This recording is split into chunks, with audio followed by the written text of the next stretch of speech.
आदर अभिनंदन आभार।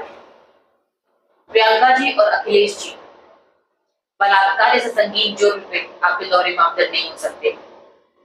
और अगर आरोपी आपकी पार्टी का है, आपके गठबंधन का है, तो आप इसमें चुप्पी नहीं साध सकते। ये है आपकी स्क्रीन पे मोहित खान, जो समाजवादी पार्टी के नेता हैं।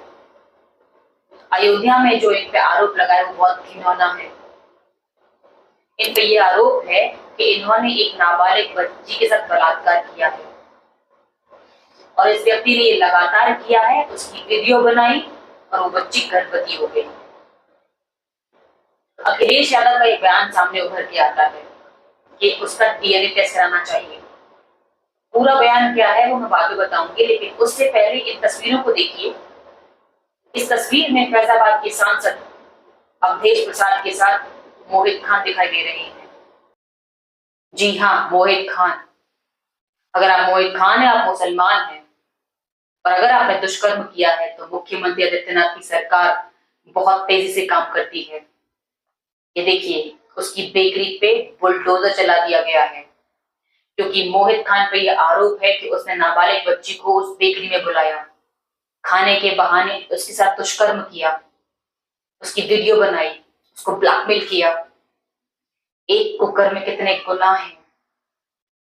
कौन है ये मोहित खान, ये मैं बताऊंगी कुछ देर बाद, लेकिन उससे पहले अखिलेश यादव का वो बयान आपकी स्क्रीन पे। कुकृत्य के मामले में जिन पर भी आरोप लगा है उनका डीएनए टेस्ट कराकर इंसाफ का रास्ता निकाला जाए, ना कि केवल आरोप लगाकर सियासत की जाए। जो भी दोषी हो उसे कानून के हिसाब से पूरी सजा दी जाए, लेकिन अगर डीएनए टेस्ट के बाद आरोप झूठ साबित हो तो सरकार से संलिप्त अधिकारी को भी ना बख्शा जाए। यही न्याय की मांग है। सबसे बड़ा प्रश्न, अखिलेश यादव ऐसा क्यों बोल रहे हैं? क्या उनको लगता है कि मोहित खान बेगुनाह है, उसे फंसाया जा रहा है? लेकिन ऐसा क्यों हो सकता है?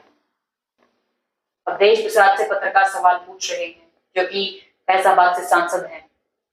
ये देखिए उनका जवाब, जो कि अपने आप में बहुत खतरनाक है। नो नो नो नो, मोहित खान को नहीं जानते? ऐसा है। सुनो, जी जी सर। मैं जा रहा हूँ कल जी ठीक है। फैजाबाद जा रहा हूँ। बात तो नहीं जानते हैं कि नहीं जानते मोहित खान? सुनिए, आप जबरदस्ती पूछेंगे क्या? कोई नहीं। जी जी। You are journalist. मैं 77 में पहली बार सूचना मंत्री रहा। अडवाणी जी केंद्र में हमारे सूचना मंत्री थे, प्रदेश में हम थे। I know each and everything, the manner, in what manner you can ask any type of. Akhilesh ji, आपकी महत्वाकांक्षा है कि 2027 में भारतीय जनता पार्टी को हरा के सत्ता पे आसीन होना, लेकिन आज तक की खबर के मुताबिक समाजवादी पार्टी के दो नेताओं ने उस नाबालिग लड़की को धमकाया कि अपने आरोप वापस ले ले। क्या ये सही बात है? देखिए आज तक न्यूज़ चैनल क्या कह रहा है। खबर, अयोध्या में नाबालिग रेप मामले में सुलह न करने पर जान से मारने की धमकी दी गई। पीड़िता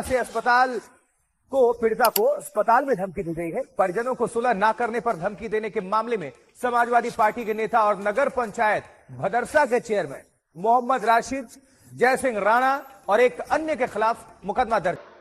मैं जानती हूँ बलात्कार के मुद्दे पर सबसे शर्मनाक रवैया भाजपा का रहता है। वो अपने बलात्कारियों से कुछ नहीं कहते। उत्तराखंड की अंकिता, फिर बाद में उसकी हत्या कर दी जाती है और आरोप लगता है भाजपा के नेता के बेटे पे, लेकिन भाजपा उससे खामोश रहती है। आईआईटी बीएचयू की छात्रा, उसके आरोपी ने ये तीनों, और भारतीय जनता पार्टी इनसे कुछ नहीं कहती, बल्कि ये तो पार्टी के प्रजातंत्र में भी शामिल थे। और ये राम रहीम, आखिर में अदालत को भी इस पे दखल देना पड़ा कि भारतीय जनता पार्टी बार बार इसको बिल में क्यों रिहा कर देती। मैं इस बात को समझती हूँ, बलात्कारी और जो महिलाओं के खिलाफ अत्याचार करते हैं, अपराध करते हैं, उसका महिमा मंडन सबसे ज्यादा बीजेपी करती है। अगर आप 2027 में सत्ता में आ गए और आपकी पार्टी के कुछ ऐसे अराजक तत्व निम्न वर्ग की महिलाओं के साथ नाइंसाफी करेंगे और आप इस तरीके से दो तरफा बयान देंगे, और सबसे बड़ी बात, प्रियंका गांधी वाड्रा, जिन्होंने चुनाव प्रचार के दौरान उत्तर प्रदेश में अपनी जान झोंक दी थी, उनका अभी तक कोई बयान नहीं आया। कौन है ये मोहित खान, क्या अपराध है आपकी स्क्रीन पे? गैंगरेप आरोपी मोहित खान समाजवादी पार्टी का नेता और अयोध्या सांसद अवधेश प्रसाद का करीबी है।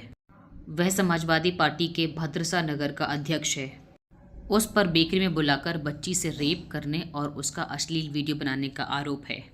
गैंगरेप मामले में अखिलेश यादव और अवधेश प्रसाद की चुप्पी पर भी सवाल उठ रहे हैं।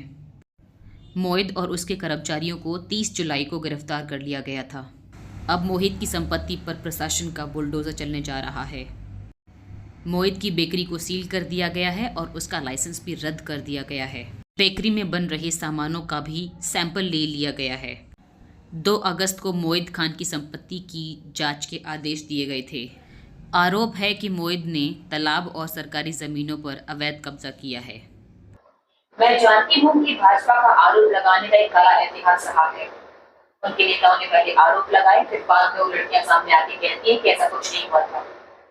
लेकिन प्रियंका गांधी और अखिलेश यादव को उस पीड़िता बच्ची से मिलना चाहिए था। बहरहाल भाजपा गठबंधन में शामिल संजय निषाद उस बच्ची से मिले और रो पड़े।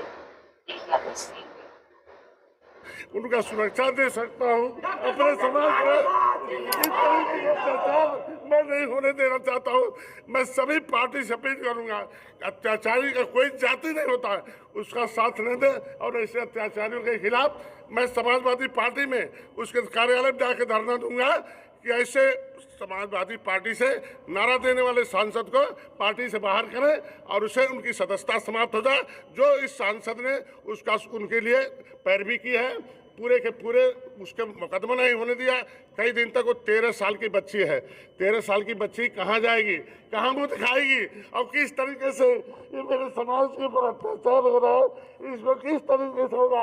अंग्रेजों से लड़ा, मुगलों से लड़ा, आपकी अत्याचारियों से कैसे लड़ा जाएगा। मैं समाज इस मामले की जांच हो और जो आरोपी है उसे जड़ तक पहुंचा जाए, और अगर वो बेकसूर है तो जाहिर सी बात है, जैसा कि अखिलेश यादव मांग कर रहे हैं कि सरकारी अधिकारियों पर कार्यवाही हो। मैं पूजा यादव, इजाजत दीजिए और सब्सक्राइब करना ना भूलिए।